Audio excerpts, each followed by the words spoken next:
friends, welcome back to my channel. Today I have another round of trash to share with you. I'm actually for the first time filming on my iPhone, so it's a little bit different for a setup, so forgive me if I'm a little bit awkward. I'm still figuring out my camera, unfortunately, that I was using.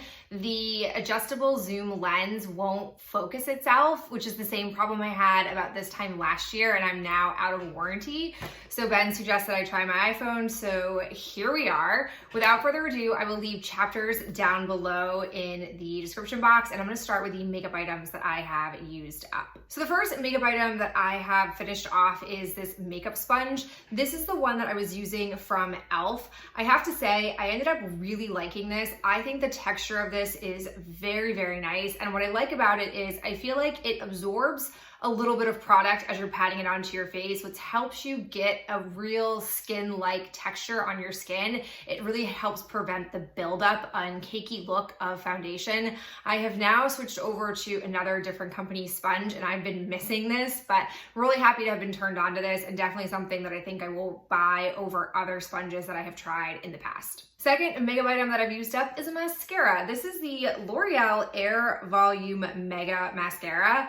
I love trying new drugstore mascaras, so when I saw this hit the shelves, I immediately purchased it. I did buy it in the brown shade that they offered, and I thought it was okay. I don't think you can really tell that it's actually like a brown mascara when it's on your lashes, just maybe a little bit less harsh than true blackest black looks. My one big complaint though is the packaging. You can see here that it is intentionally shaped like an air balloon, which I think was the whole thought behind the marketing with this. But this was really frustrating because I would sometimes go to like put this down and it would kind of roll or not really stay stationary, which was annoying. And I will also say the mascara itself is just okay. I felt like it didn't do the best job at really like zhuzhing up my lashes. It just sort of coated them, but it didn't help really thicken them. So I wouldn't go ahead and buy this again, but I'm happy that I tested it out. I, again, love trying new mascaras, so really happy to have used something like this up, but not something that I'm going to switch over to. I just feel like I'm in the unpopular opinion category that I am not the biggest lover of L'Oreal mascaras. Maybe that's just me. I feel like a lot of people do love their mascaras, but I just haven't found one that I'm really, really into from the brand. Next one that I have is a lip product. I'm actually shocked it took me so long to finish this off. This is the NARS Satin Lip Pencil. I literally like got this down to nothing. Like you can see, it is just absolutely nothingness there. I thought when I took it out of my project pan at the end of 2020 that it was going to be finished off like that, hence why I took it out, but it just hung around. You really do sharpen it down to the nothing bits, which is awesome because you really can get good money's worth out of it. I have since researched and found dupes for this shade, so I no longer need to purchase this pricey item. I have since found it at the drugstore, which is great, but really, really did enjoy this discovery. I was really pleased to get a new color in my roundup because I wouldn't necessarily have gone for this on my own accord. I have a few samples that I have finished up. The first is from Summer Fridays. It's a lip butter balm in vanilla. This came with a Sephora order. This is a really like slippy type of lip balm, and it's also very moisturizing. It basically just felt like what I imagined putting coconut oil on your lips would feel like. I've never done that, but that's the sensation that I thought of because I've cooked with coconut oil before, but nothing that I feel like I need to get. I'm not really somebody who's big into high-end lip balms aside from the Laneige one. I just don't think there's a lot that I've come across that are worth the higher price tag. This falls into that category. Then I used up a sample highlighter that I've had for quite some time. This is from Ulta Beauty. It's the Liquid Illuminator in Starlight. It says it has vitamin E, sunflower seed oil, and it's paraben free. I loved the color of this. I was somebody who maybe 3 or 4 years ago, maybe even 5 years ago at this point, had a lot of liquid highlighters in my collection. They were my go-to formula. That's why you don't see them anymore in my collection because I use them all up. It is a formula that I could get a lot of use out of and be able to start to finish, use up an entire product. This is the last one that I have from that era of my collection. I will say that I feel like I have since by default gotten more turned on to powder and like the jelly, liquidy type of texture. I don't really know what to call it. I have one from Lancome and I have one from ColourPop that I really, really like now that I think are the best of both worlds. They're a little bit easier to apply. They don't mess up your foundation, which sometimes liquid can do that. So while I liked this and I'm really happy that I got use out of it, I probably won't purchase a full size of it unless they have it in other formulas. But I definitely found that this was one of the few Ulta Beauty products that I really did enjoy. Last one that I have is another sample. It's from JOAH. It's the Instant Prime Activator infused with blue-green algae. It's a hydrating and brightening primer. So ever since Impress and JOAH and Kiss merged their website under their umbrella company, I find that I get tons of JOAH samples when I place a Kiss Impress order. And so I've gotten a few of these, and now that I finished off the like hydrating glowy type of primer that I was using in my Project Pan, I decided it was time to wipe these out. You actually get quite a few uses out of this. This is not a terrible product. I think if I was in the market for a brightening type of primer, I would go for this one over other ones. I just think it's really enjoyable. It does have a like thicker type of texture. It's not as thick as moisturizer, which I have had some hydrating primers that feel like I'm just applying a second moisturizer, and that's not my jam. This is a bit thinner than that, but it definitely does add some hydration and a little bit of brightness to your skin. It's not going to make you look slick. I don't like that look either. So I do like this, and I have, I think, 2 more samples to go through. We will now move into the largest category, as it always is, which is bathroom head to toe body things. So first time that I have is a hand soap. Super rare to have a non-Bath & Body Works hand soap, but it comes from the Mrs. Meyer's collection. It's limited edition. It was the apple cider scent. I randomly saw this walking through a Walmart and I was like, ooh, apple cider, like try me out. It smells super nice. It's not a aggressively spicy apple scent. It is a soft, not too in your face cider scent, which I really, really liked. I also will say it did not dry my hands out at all. I will admit the Bath & Body Works ones do dry your hands out. It doesn't bother me enough to swear off of them because I feel like for the price point and the scent variety in there, I'm willing to let it pass. I also apply hand cream, so it kind of offsets it. But if you're somebody who's looking to not support Bath & Body Works and don't like their drying properties, this is definitely a collection that I would look at. We have another one that we got in a Grove box that is like, I think, fresh cut grass. Not the scent I would have picked, but I'm curious about it, and definitely a company that I'll keep my eye on. If they have, decent scents, I probably will start to switch over to these. A little bit better than Bath & Body Works ones, but I'm not promising anything. Another product that I have is a bath product. This is the Dr. Teal's Pure Epsom Salt Soaking Solution Glow and Radiance with vitamin C and citrus essential oils. I don't care about any of that. I have this 100% for its scent. This smells so good. It's like an orangey citrus vibe that I love. I love pouring it into the bath. I love the way it smells.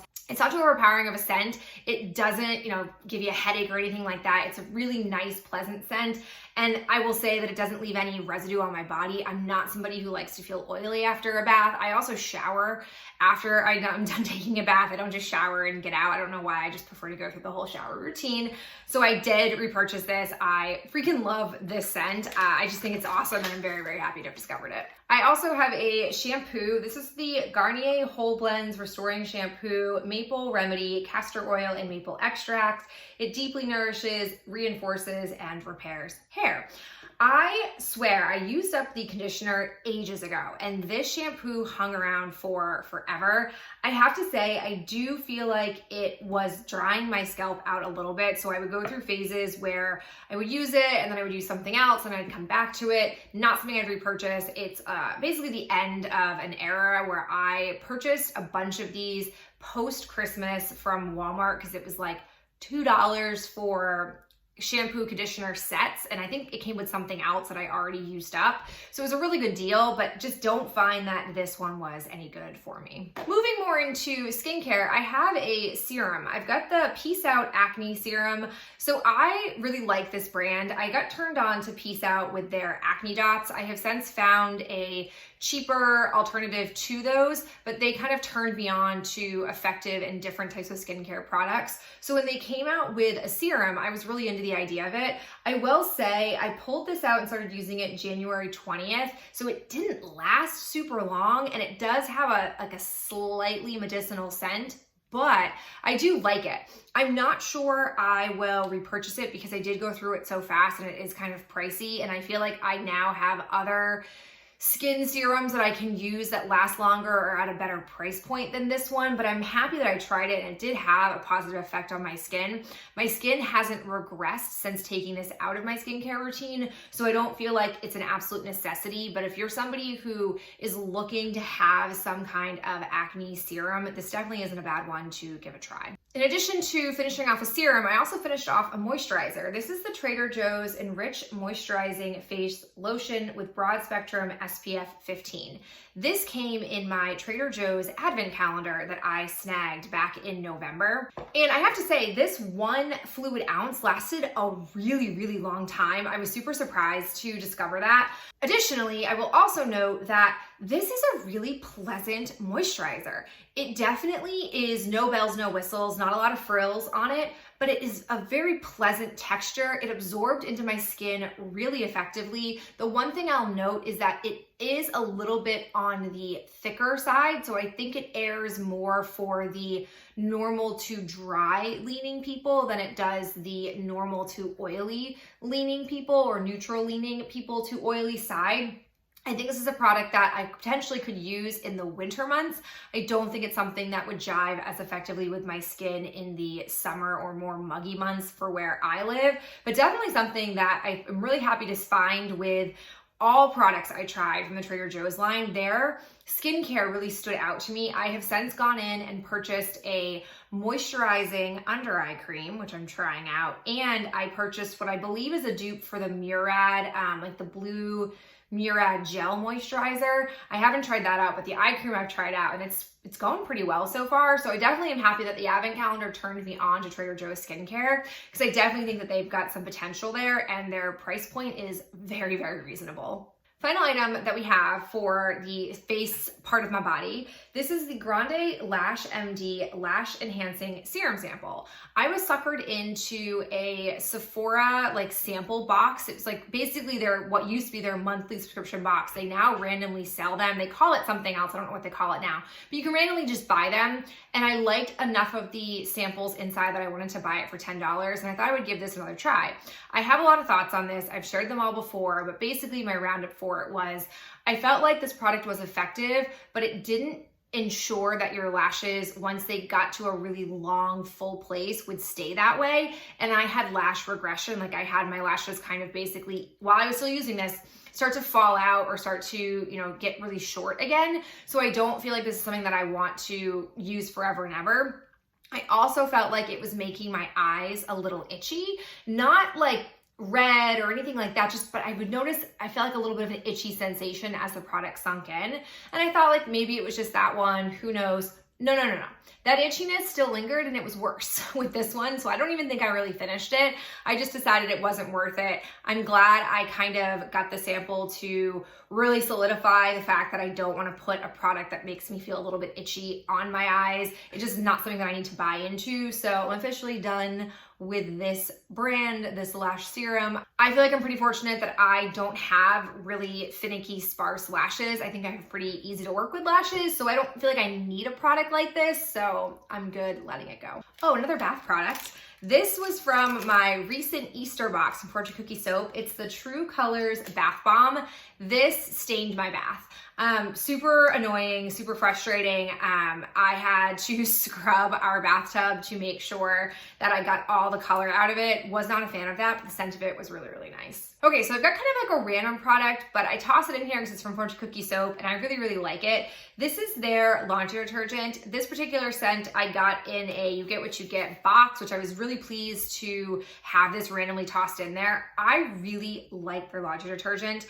I don't know why I like it so much. I feel like one, you get a lot in here. I only use a half of a tablespoon in my front loading washer with it. I like the scents that I've used so far. I don't feel like they are the most like long lingering scents on our clothes. I think that our Fabric softener is much more intense because we use rose scented fabric softener, but I just think this is a great alternative to buying Tide or any other store brand. So I've basically sworn off of Tide and those other products, and I've only been using laundry detergent from Fortune Cookie Soap. The one drawback is that you're not necessarily guaranteed the same scents over and over again, because as collections come in and out, they don't keep every single product in there long term, but you are apt to probably always have this. And I will say that they last me probably 3 to 4 months a tub, and each tub is less than $15. So really happy to have discovered this and highly recommend Fortune Cookie Soap overall, but especially their laundry detergent. Rounding off this category, I have 2 hand creams. So we have not talked about this, but I have kind of like a growing surplus of hand cream. It started with my discovery of the Bath & Body Works it's like overnight hand cream that they have. I discovered that on last year's body care day. So we're talking 2019 body care day. And then the next time I found it on sale, I just bought it blindly without thinking about the fact that I had other hand creams. And then with me not being at school regularly until February of this year, I hadn't been using my hand creams as quickly. So I pulled out these 2 from the Body Shop because they were both kind of halfway used and wanted to get them fully finished off. I have Warm Vanilla and Juicy Pear. I will say that these hand creams are kind of terrible. They are a very soft texture, which is nice, and they absorb quickly into your skin, also nice. But basically like a half an hour later, my hands would feel dry, which I guess is not the worst thing ever because it helped me use these up really quickly, but just not good quality. Like I don't think that these would be great if you had like dry, cracked hands and you were relying on this to rescue you. They aren't gonna do it. But the scents are really enjoyable. What I like about the vanilla scent in particular is that it's not a like sugary vanilla, and it's also not a spicy vanilla. Like it was just this nice middle of the road vanilla scent, which I thought was kind of basic but unique, because I feel like a lot of vanilla scents lean really bakery-esque, like Warm Vanilla Sugar from Bath & Body Works, or they get kind of this cinnamony scent. So I just appreciated the simplicity of the vanilla. And then Juicy Pear, oh, I love pear scents. You guys know, if you've been here for a while, I'm a sucker for pear. I feel like it's a very underutilized fruit in the scent department. So that's what drew me to this trio. I have not finished off the 3rd one yet, but it's what drew me to the trio in the first place. So I really did like it. I just wish that the hand cream was better overall. Final category is just a few impressed nails to have to share with you. I, once again, was trying to focus on using up packages that were already open.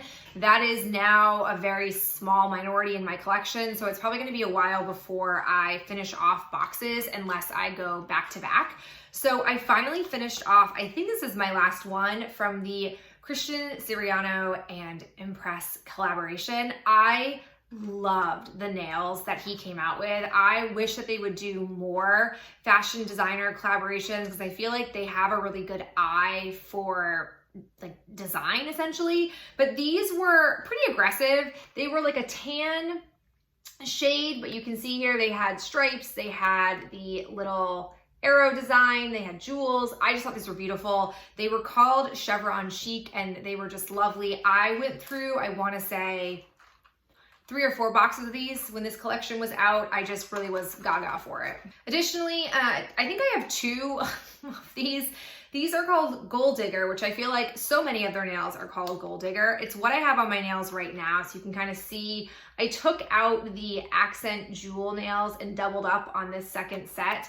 They have like a chrome type of finish on some of the nails.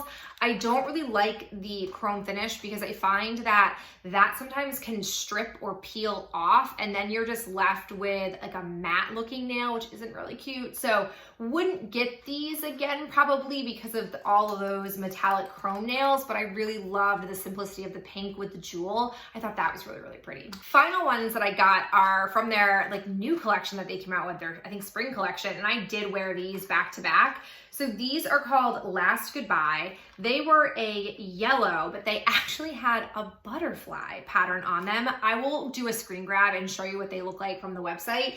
These were nails that I was really into in theory, but I am not someone who wears yellow nails. I don't think I've ever had yellow nails. So it was a little bit different for my personal style. I liked them. I thought they were fun. And I, again, wore them back to back. I didn't get the butterfly pattern on both sets. I saved the accent nail for the ring finger from the butterfly pattern for my second set, because I sometimes don't want to go all in with like totally different patterned nails on all my fingers. That I feel like is a little bit too intense. So really, really liked these. And I would definitely say they're stepping up their game with their Impress nails, because I like to see that they're doing more and more collections and not like this random release of nails here or there. So I'm very, very happy with the direction that Impress is going in. Product to end it all. Yes, my lovely nail glue. This is the Kiss brush on nail glue. It's the best of the best. I love the brush on. It makes it easy to apply. I know a lot of people don't believe you need to use glue and adhesive, but I am really hard on my nails.